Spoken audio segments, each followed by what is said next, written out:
आज का हमारा टॉपिक है system of linear equation. System of linear equation को समझने से पहले हम रैंक को डिफाइन करते हैं कि किसी भी मैट्रिक्स के हम रैंक कैसे फाइंड आउट निकाल करेंगे। रैंक मतलब जाति।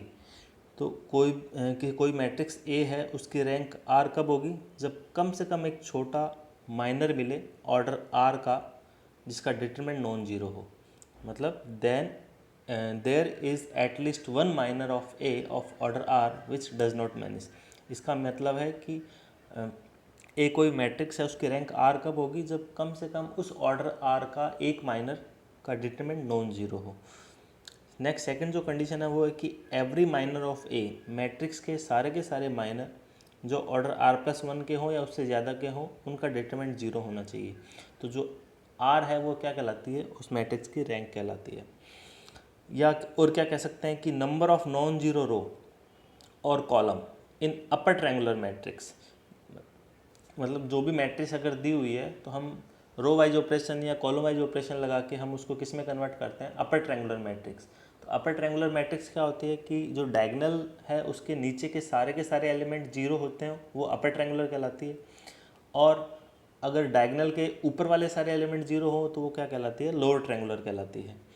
तो नोट के अंदर ये मैंने डिफाइन भी कर रखा है कि अगर कोई मैट्रिक्स है m क्रॉस n a, अगर डिटरमिनेंट जीरो हो गया तो मतलब उसकी रैंक क्या होगी? लेस देन n होगी। और अगर डिटरमिनेंट नॉन जीरो हुआ तो उस केस के अंदर क्या होगा? रैंक क्या होगा? n होगा। डिटरमिनेंट नॉन जीरो एलिमेंट होने का मतलब है कि जो रो है वो सारी की सारी नॉन जीरो है। फिर है अपर ट्रायंगुलर मैट्रिक्स। तो अपर ट्रायंगुलर मैट्रिक्स क्या कहती है कि कोई भी स्क्वायर मैट्रिक्स है n क्रॉस n की, तो ए आई जी जीरो कब? आई की वैल्यू ग्रेटर देन जे हो। मतलब डायगोनल के नीचे के सारे एलिमेंट क्या हो? जीरो हो, तो वो क्या कहलाती है? अपर ट्रायंगुलर मैट्रिक्स कहलाती है। तो रैंक को एक एग्जांपल से समझ लेते हैं कि find the rank of this matrix. तो इसका हम डिटरमिनेंट निकालेंगे तो वो जीरो आएगा। डिटरमिनेंट जीरो आने का मतलब क्या है? यहाँ पे डिटरमिनेंट जीरो हुआ मतलब रैंक क्या होगी? लेस देन एन होगी। और अगर डिटरमिनेंट नॉन जीरो है तो रैंक एन होगी। तो डिटरमिनेंट कितना आता है? जीरो आता है। तो मतलब इसकी रैंक क्या होगी? 3 क्रॉस 3 है तो रैंक लेस देन 3 आएगी। लेस देन 3 आएगी तो मुझे अब इसकी रैंक देखनी है क्या होगी। तो रैंक की डेफिनेशन पे चलते हैं। डेफिनेशन क्या कहते हैं कि there is at least one minor of A. ठीक है भाई, क्या कह रहा है? लेस देन 3 होगी। तो मैं मान लेता हूँ एक बार रैंक की वैल्यू, रैंक कितनी है? 2 है। तो मैं रैंक 2 आर की वैल्यू 2 ले रहा हूँ। तो ये कह रहा है कि there is at least one minor of A of order R which does not vanish. मतलब मैं 2 क्रॉस 2 का एक माइनर ले लेता हूँ, अगर उसका डिटरमिनेंट नॉन जीरो आता है, ठीक है, डज नॉट वैनिश। फिर नेक्स्ट क्या बोल रहा है? सेकंड कंडीशन की every minor of A of order R plus one. अगर मैं रैंक 2 लेके चलाऊँ तो मतलब 3 क्रॉस 3 का जो प्रत्येक माइनर है मैट्रिक्स ए का, वो वैनिश होना चाहिए। मतलब उसका डिटरमिनेंट जीरो होना चाहिए। तो मेरे पास 3 क्रॉस 3 का केवल एक ही माइनर बनेगा खुद मैट्रिक्स, उसका डिटरमिनेंट हमने निकाला था, क्या आया था? जीरो। दोनों कंडीशन को सेटिस्फाई करता है तो मतलब रैंक क्या हो गई इसकी? 2 हो गई। इसके अलावा मैं क्या कर सकता हूँ? रो वाइज ऑपरेशन से या कॉलम वाइज ऑपरेशन से सॉल्व कर सकता हूँ अपर ट्रायंगुलर मैट्रिक्स में कन्वर्ट करके। तो ये मैट्रिक्स दी हुई थी तो मैं यहाँ पे ऑपरेशन लगाता हूँ। मुझे क्या करना है कि डायगोनल के नीचे वाले एलिमेंट्स को ज़ीरो लेके आना है। तो मतलब ये जो एलिमेंट है इन सबको क्या लाना है? मुझे ज़ीरो लेके आना है। तो मैं यहाँ पे ऑपरेशन लगाऊंगा। अगर R2 को R1 में से सेकंड वाली रो है R2 माइनस R1 करता हूँ तो क्या बन जाएगा? 1 2 3, ये क्या हो गया? 1 माइनस 1 ज़ीरो, 4 माइनस 2 -1। ऐसे ही मैं R3 इसको भी ज़ीरो करता हूँ, तो ज़ीरो करता हूँ तो क्या करूँगा? R3 माइनस का 2 R1 कर देता हूँ, तो इसमें कन्वर्ट हो गया। तो अभी अपर ट्रायंगुलर मैट्रिक्स आई नहीं है क्योंकि डायगोनल के नीचे वाले सारे एलिमेंट जीरो होने चाहिए। तो 2 अभी जीरो नहीं हुआ है, तो कैसे जीरो हो सकता है? R3 माइनस R2 कर दूँ, तो R3 माइनस R2 करता हूँ तो ये क्या हो गई? अपर ट्रायंगुलर मैट्रिक्स में कन्वर्ट हो गई। तो number of non zero row in upper triangular matrix, तो नॉन जीरो रो कितनी है? यहाँ पे 2 है। तो मतलब रैंक इसकी कितनी आ गई? 2। नंबर ऑफ नॉन जीरो रो का मतलब है कि जो दोनों रो हैं वो एल आई है, लीनियर इंडिपेंडेंट, एक दूसरे पे डिपेंड नहीं है। तो इस तरह से हम रैंक फाइंड आउट कर लेंगे। अब हम बात करते हैं सिस्टम ऑफ लीनियर इक्वेशन। होता क्या है कि collection of one or more linear equations involving the set of variables से x1 x2 xn रिस्पेक्टिवली। मतलब एक या एक से ज़्यादा लीनियर इक्वेशन है जिसमें वेरिएबल्स हों x1 x2 xn तक, उन सबका कलेक्शन क्या कहलाता है? सिस्टम ऑफ लीनियर इक्वेशन कहलाती है। या ये कह सकते हैं कि मैट्रिक्स फॉर्म में लिखता हूँ कि a11 x1 a12 x2 a1 and so on plus a1 xn b1, एक लीनियर इक्वेशन ये हो गई। a21 x2 a22 x2 plus a2n xn equals to b2, second ये हो गई। एंड सो ऑन, एक ये last am1 x1 plus am2 x2 plus and so on amn xn bm। तो ये क्या कहलाता है? सिस्टम ऑफ इक्वेशन कहलाता है, collection of one and more linear equation. तो मेरे पास ये इक्वेशन है, इन सब का कलेक्शन है, वो क्या कहलाता है? सिस्टम ऑफ इक्वेशन कहलाता है। इसको मैट्रिक्स फॉर्म में कैसे लिख सकते हैं? ये वाली फॉर्म आ जाएगी। इस पूरी मैट्रिक्स को मैं ए मान लेता हूँ, इस पूरी मैट्रिक्स को ए मान लेता हूँ, x1 x2 xn उसको क्या मानता हूँ? कैपिटल X मान लेता हूँ, और ये हमारी बी मैट्रिक्स। तो Ax इक्वल्स टू बी है, वो क्या कहलाता है? सिस्टम ऑफ लीनियर इक्वेशन कहलाता है। अब सिस्टम ऑफ लीनियर इक्वेशन क्या होगा? सिस्टम ऑफ लीनियर इक्वेशन के हम सॉल्यूशन के बारे में बात करेंगे, ठीक है। कंसिस्टेंट और इनकंसिस्टेंट, कंसिस्टेंट का मतलब संगत है और इनकंसिस्टेंट असंगत। संगत का मतलब इसके पास सॉल्यूशन एग्जिस्ट कर सकता है उसके पास एक सॉल्यूशन हो सकता है उसके पास इनफाइनाइट सॉल्यूशन हो, उसको कंसिस्टेंट बोलते हैं। इनकंसिस्टेंट मतलब उसके पास कोई सॉल्यूशन नहीं है। तो सिस्टम ऑफ लीनियर इक्वेशन में हम तीन केस पढ़ेंगे, या तो नो सॉल्यूशन हो मतलब इनकंसिस्टेंट हो, केवल एक ही सॉल्यूशन है एग्जैक्टली, जिसको हम ट्रिवियल बोलते हैं, ठीक है। ट्रिवियल का मतलब जो x1 x2 xn उन सब की वैल्यू जीरो आ जाए, या ये कह दूँ कैपिटल X, ये जो कैपिटल है x है उसकी वैल्यू क्या आ जाए? जीरो आ जाए। तो infinite many solution, third case ये है। तो नेक्स्ट यही है कि a system of linear system is consistent if it has either one solution or infinite solution. मतलब अगर किसी भी सिस्टम ऑफ इक्वेशन के पास या तो यूनिक सॉल्यूशन है या इनफाइनाइट सॉल्यूशन है, तो इसको हम बोलते हैं इनकंसिस्टेंट। और अगर कोई भी सॉल्यूशन नहीं है तो उसको हम क्या बोलेंगे? इनकंसिस्टेंट बोलेंगे। तो इसको एक टेबल के द्वारा देख लेते हैं कि सिस्टम ऑफ लीनियर इक्वेशन के पास दो है केस, या तो कंसिस्टेंट होगी या इनकंसिस्टेंट होगी। कंसिस्टेंट किस केस में होगी? या तो उसके पास यूनिक सॉल्यूशन हो या इनफाइनाइट नंबर ऑफ सॉल्यूशन हो। इनकंसिस्टेंट के केस में हमेशा नो सॉल्यूशन होंगे।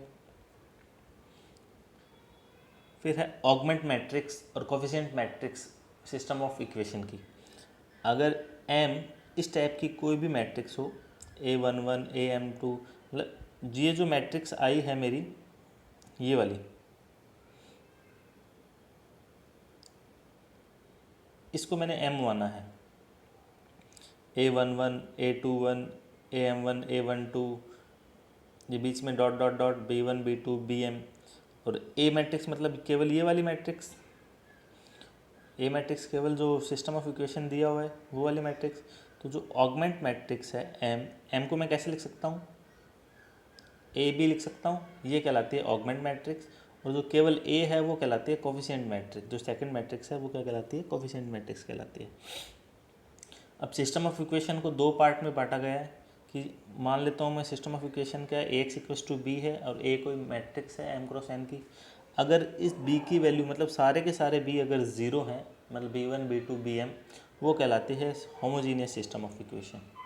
और अगर एक भी बी नॉन जीरो आ गया, ए एक्स इक्वल्स टू बी, अगर बी की वैल्यू ज़ीरो है सारे के सारे, मतलब b1 b2 bm अगर सबकी वैल्यू ज़ीरो है तो वो कहलाती है होमोजीनियस सिस्टम ऑफ इक्वेशन। और अगर एक भी बी नॉन जीरो आ गया तो वो क्या कहलाता है? Non homogeneous system of equation. तो हम दोनों अलग अलग डिस्कस करेंगे। होमोजीनियस केस के अंदर सिस्टम ऑफ इक्वेशन कैसे बिहेव करता है, वह यूनिक सॉल्यूशन होगा या इनफाइनाइट सॉल्यूशन होगा, और नॉन होमोजीनियस में किस टाइप के केस होंगे। होमोजीनियस के केस में हमेशा यूनिक सॉल्यूशन या इनफाइनाइट सॉल्यूशन आएगा। नो सॉल्यूशन के बारे में हम कभी भी बात नहीं करेंगे। मतलब होमोजीनियस में हमेशा जो सॉल्यूशन होगा वो कंसिस्टेंट रहेगा। नॉन होमोजीनियस के केस में हम कंसिस्टेंट और इनकंसिस्टेंट के बारे में बात करेंगे। तो पहले हम पढ़ लेते हैं कि होमोजीनियस सिस्टम ऑफ इक्वेशन क्या होती है। होमोजीनियस सिस्टम ऑफ इक्वेशन में क्या होते हैं? सारे के सारे B zero, b1 b2 bm सब की वैल्यू जीरो होनी चाहिए, मतलब एक्स इक्वल्स टू जीरो, जहाँ पर ए कोई मैट्रिक्स है एम क्रॉस एन की। तो दो टाइप्स के मेथड हैं, मैट्रिक्स मेथड और रैंक मेथड। तो मैट्रिक्स मेथड क्या है कि अगर डिटरमिनेंट नॉन जीरो आ गया तो हमेशा उसके पास क्या होगा? Trivial solution. ट्रिवियल सॉल्यूशन का मतलब है कि जो वेरिएबल्स हैं मेरे x1 x2 xn उन सब की वैल्यू ज़ीरो, मतलब जो x था, जो हमारा वेक्टर था x, उसकी वैल्यू क्या आ जाएगी? जीरो आ जाएगी। तो ये हमारा कहलाता है ट्रिवियल सॉल्यूशन, ठीक है। ट्रिवियल सॉल्यूशन मतलब यूनिक सॉल्यूशन मिलेगा केवल एक, x इक्वल्स टू जीरो। अगर डिटरमिनेंट जीरो हो गया तो इनफाइनाइट मैनी सॉल्यूशन मिलेंगे। फिर है रैंक मेथड। रैंक मेथड में क्या है कि अगर हम रैंक की वैल्यू n आ गई, हम क्या करेंगे, रैंक निकालेंगे, नंबर ऑफ नॉन जीरो रो, उसको कन्वर्ट करेंगे अपर ट्रायंगुलर मैट्रिक्स में। अगर रैंक n आ गया तो उसके पास यूनिक ट्रिवियल सॉल्यूशन होगा। ट्रिवियल सॉल्यूशन का मतलब x1 x2 xn सब की वैल्यू क्या होगी, 0 होगी। अगर रैंक की वैल्यू लेस देन आ गई तो उस केस में हम इनफाइनाइट मैनी सॉल्यूशन होगा। इन दोनों केस में क्या होगा, सॉल्यूशन कंसिस्टेंट होगा। कंसिस्टेंट का मतलब उसका सॉल्यूशन एग्जिस्ट करना चाहिए, चाहे वो यूनिक करे या इनफाइनाइट उसमें आए। अब हम बात करते हैं non homogeneous system of equation. Non homogeneous system of equation में क्या होगा, कम से कम एक बी आई क्या होना चाहिए, नॉन जीरो। इसका मतलब होता है देयर एग्जिस्ट। देयर एग्जिस्ट का मतलब क्या होता है, कम से कम एक, ठीक है। तो there exist b not equal to zero, एक बी आई है वो क्या होना चाहिए, नॉन जीरो होना चाहिए। तो वो क्या कहलाएगा, नॉन होमोजीनियस। नॉन होमोजीनियस में मैट्रिक्स मेथड और रैंक मेथड से सॉल्व करेंगे। मैट्रिक्स मेथड क्या कहता है, अगर डिटरमिनेंट नॉन जीरो हुआ तो उसके केस में यूनिक सॉल्यूशन होगा।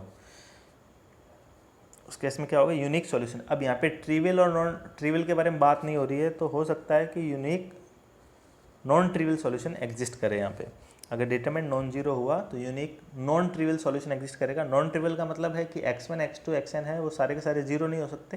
ट्रिवियल का मतलब है कि x1 x2 xn सभी की वैल्यू क्या आएगी, जीरो आएगी। कौन सा केस होगा ये, कंसिस्टेंट का। जब भी सॉल्यूशन एग्जिस्ट करे तो कंसिस्टेंट। जब डिटरमिनेंट की वैल्यू जीरो होगी तो इसका मतलब है कि या तो उसके पास इनफाइनाइट सॉल्यूशन होंगे या उसके पास नो सॉल्यूशन होंगे। तो वो कैसे निकालेंगे वो उस पर भी बात करेंगे। अब हम बात करते हैं रैंक मेथड। रैंक मेथड में क्या होगा, जब मैं पहले रैंक ऑफ ऑगमेंट मैट्रिक्स निकालूंगा और रैंक ऑफ ए निकालूंगा। अगर दोनों की वैल्यू इक्वल है और n के इक्वल है तो उस केस के अंदर उसके पास यूनिक सॉल्यूशन एग्जिस्ट करेगा। और रैंक ऑफ ऑगमेंट मैट्रिक्स और रैंक ऑफ ए की वैल्यू इक्वल है बट लेस देन n है, उस केस के अंदर उसके पास इनफाइनाइट मैनी सॉल्यूशन आएंगे। अगर दोनों की वैल्यू नॉट इक्वल, अगर रैंक ऑफ ऑगमेंट मैट्रिक्स और रैंक ऑफ ए की वैल्यू इक्वल नहीं है तो उस केस के अंदर क्या आएगा, नो सॉल्यूशन आएगा। मतलब सॉल्यूशन क्या होगा, इनकंसिस्टेंट होगा। और इन दोनों के केस में सॉल्यूशन क्या होगा, कंसिस्टेंट होगा।